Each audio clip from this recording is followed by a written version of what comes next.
Vereador Rodrigo Beltrão, gostaria que o senhor fizesse um resumo sobre o seu trabalho parlamentar, você que já está no seu terceiro mandato.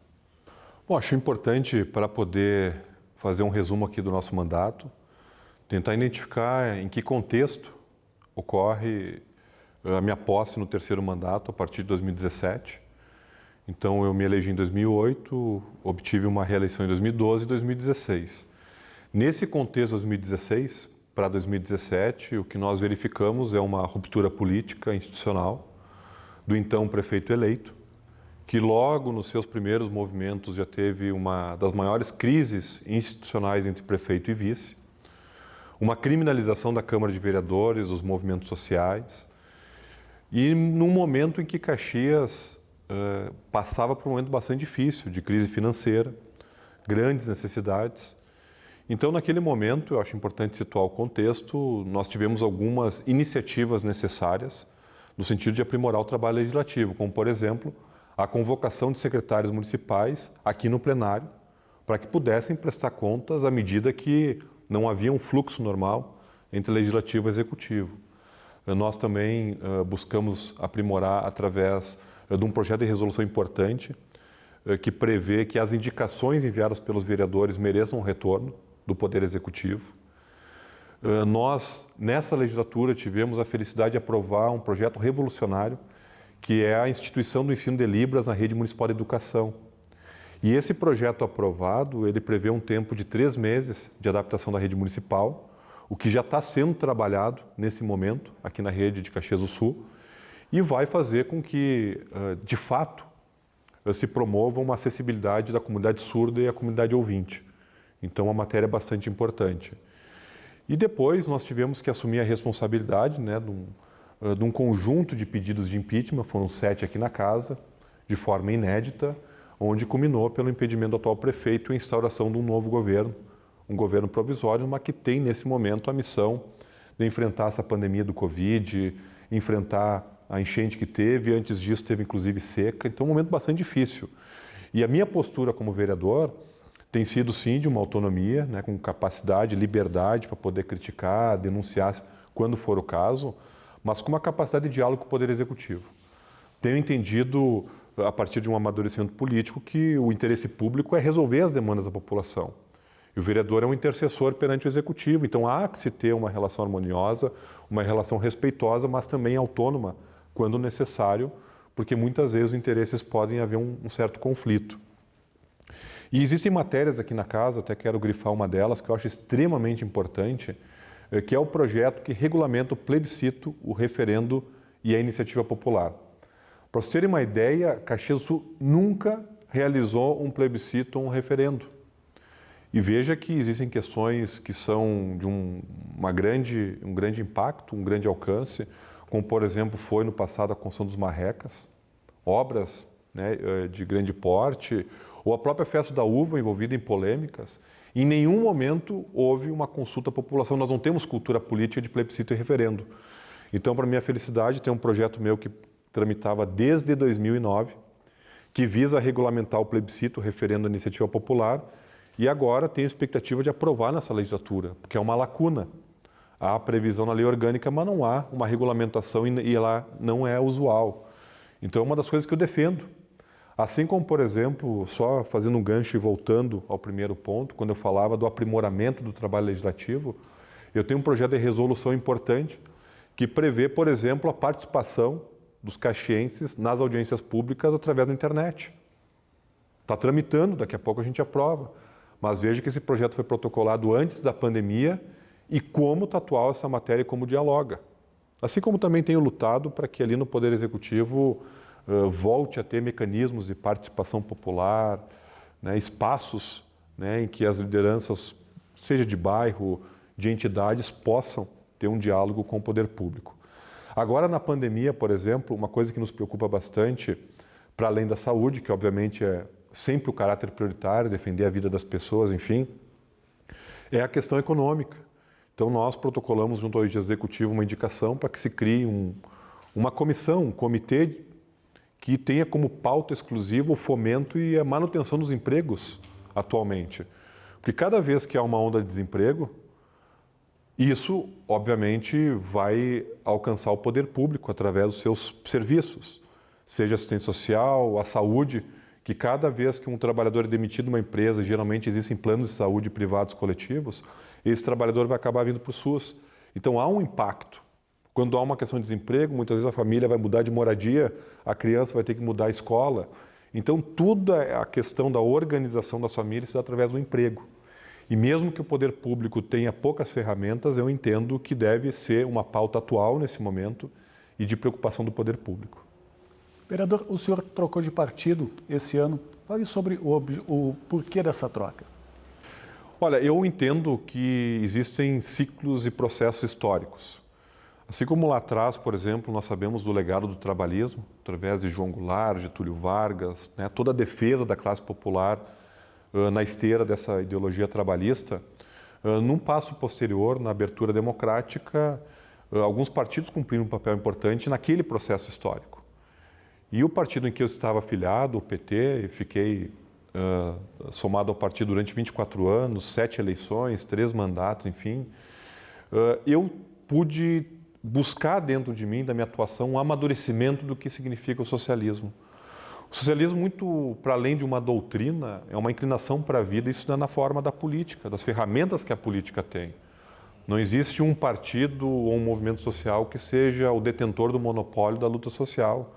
Existem vários partidos no país com uma história democrática importante, de luta popular, e vejo que nesse momento, superada essa outra fase histórica, há que se construir uma alternativa progressista de centro-esquerda. E eu então vi no PSB essa possibilidade de um projeto nacional, um projeto estadual, e no nosso caso aqui, principalmente um projeto municipal. Porque nós temos que parar, embora seja necessário nós politizar o nosso povo, Caxias não é uma ilha, há que se debater a pauta nacional porque ela influencia diretamente, mas nós precisamos ter um projeto municipal que diga como qualificar os serviços públicos, como enfrentar essa crise financeira do município, em que já está projetado um déficit de 74 milhões, ameaçando o pagamento da folha. Então vejo que no PSB tem essa capacidade de juntar essa ideia socialista, de priorizar os que mais precisam, de que a ponta do serviço público possa ter qualidade, enfim, essa ideia socialista com uma ideia de um programa para a cidade, para o país, e que possa superar essa polarização que a gente vive no país, que é uma polarização do ódio, é uma disputa de verdade, é um maniqueísmo.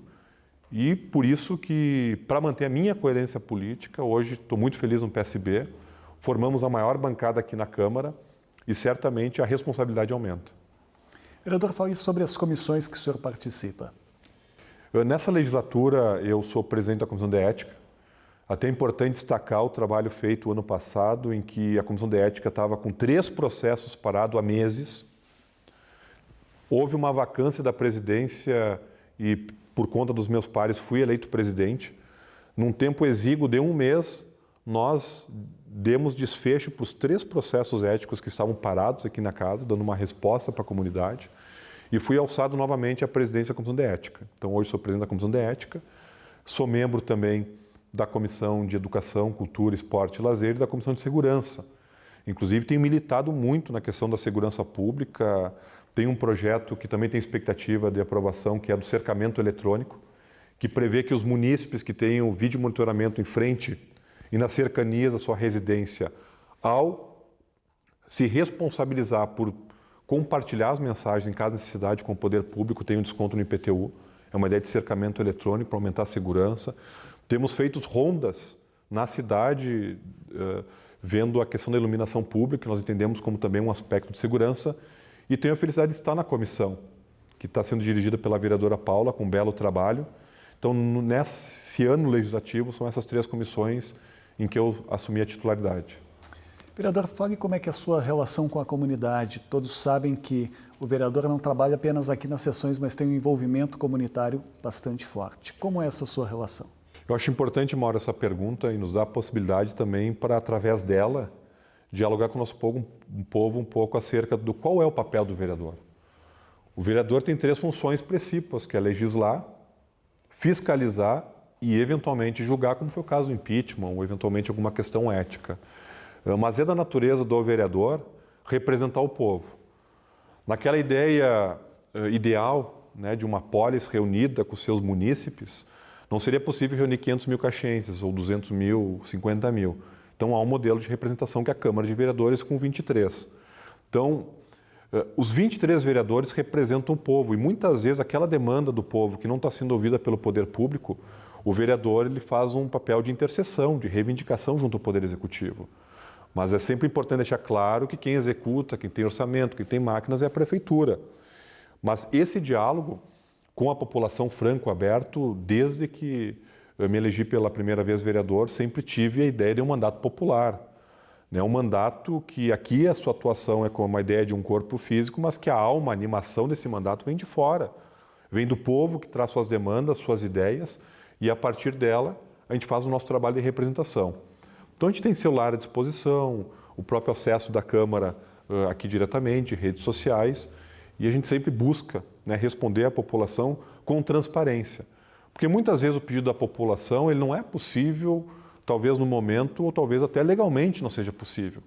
Então a gente tem que esclarecer, nós não podemos criar falsa expectativa, nós temos que acabar com essa ideia de clientelismo, até porque ao mesmo tempo que o vereador pode fazer essa intercessão, nós temos que criar mecanismos de emancipação do povo que possam exercer sua cidadania de forma direta, ligando para o Alô Caxias, acessando os órgãos públicos, né? Então, inclusive, eu sempre defendi historicamente uma ideia de um protocolo centralizado, porque nós temos secretarias em diversos locais da cidade, há uma descentralização. E muitas vezes aquele cidadão não compreende toda essa complexidade. Então, ter um protocolo centralizado, ter meios digitais, né, de encaminhar sua demanda, enfim. Eu falei um pouco de tudo para dizer que essa é a essência do nosso mandato, um mandato popular e que serve como instrumento de ligação com o poder público. Nesse ano diferente de 2020, como o senhor mesmo falou, qual a sua expectativa para essa segunda metade do ano? Olha, eu tenho uma grande expectativa. Primeiro, sem fazer proselitismo ou juízo de valor, eu entendo que o eleitor teve uma grande eleição em 2016. Eleição é coisa séria e tem consequência. Primeira questão é essa. Segundo, que ligando um pouco naquela primeira ideia, que eu vejo processos históricos se findando, vejo que está aberto um novo processo histórico em Caxias do Sul, no Brasil.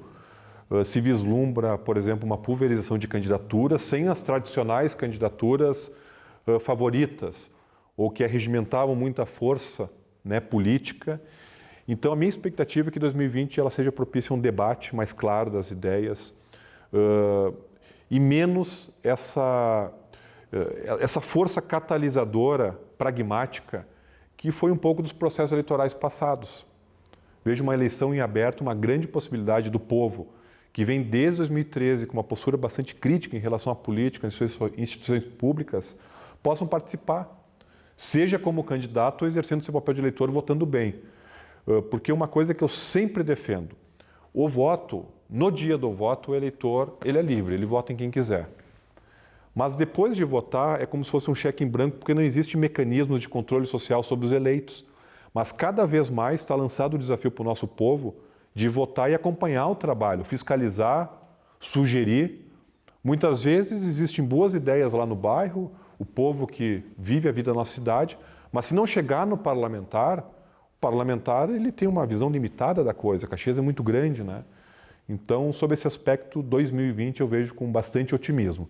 Acho que é um momento de renovação política, de um processo novo, né, de transparência, de um contato mais direto com o eleitor. Para finalizarmos, vereador, gostaria que o senhor deixasse uma mensagem para quem nos acompanha, quem acompanha a sua entrevista. Olha, primeiro dizer que o nosso mandato ele está à disposição da população caxiense. Uma vez eleito, nós somos vereadores de toda a população. Claro que cada par, né, reside dentro de si sua ideologia, sua visão política, mas a Câmara está aí para representar o povo. O momento ele é muito delicado. O orçamento é um cobertor curto, né? Se puxar para cima fica os pés de fora, é o que está acontecendo. Então é o momento de priorizar a saúde. Nós temos uma apreensão muito grande de como é que vai voltar a normalidade na nossa rede municipal de educação, mas eu guardo com otimismo por vir. Então por isso que vejo que a Câmara de Vereadores, pós 2016, onde houve esse processo de ruptura política, de crise institucional, foi aqui na Câmara de Vereadores onde ressoaram as demandas do povo. Então a mensagem que eu digo é que a Câmara de Vereadores está aberta, nem sempre acerta, mas quando erra também tem que estar aberta a crítica para consertar, porque ao fim e ao cabo, Se a gente pegar a Constituição Federal, a Constituição Estadual, a Lei Orgânica, todas as leis e espremerem elas, o objetivo de nós estarmos aqui é o interesse público, é promover o bem comum. Então, nesse sentido, pode contar com o nosso trabalho aqui na Câmara de Vereadores.